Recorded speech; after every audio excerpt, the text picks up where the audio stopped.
युवा संघटनेतर्फे मराठा आरक्षणासाठी काढलेला भव्य मोर्चा असेल, मग 2012 किंवा 13च्या दुष्काळामध्ये जायकवाडी मधून शेतकऱ्यांच्या पिकासाठी डाव्या कालव्यामधून पाणी सोडण्यात यावं यासाठी केलेलं आंदोलन असेल, किंवा म्हणतोय शेतकरी सारा करा शेतकऱ्यांचा सातबारा कोरा म्हणत जालोरा या गावी शेतकऱ्यांच्या बांधावर बसून शेतकरी कर्जमाफीसाठी केलेलं उपोषण असो,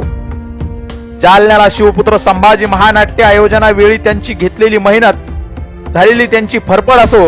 किंवा साष्टी पिंपळगाव वडी काळ्या भांबेरीचं आंदोलन असो, किंवा कालचं शहागड आंदोलन असो, किंवा आता सुरू असलेलं आमरण उपोषण असो, हा माणूस कधीच मॅनेज झाला नाही, विकला नाही.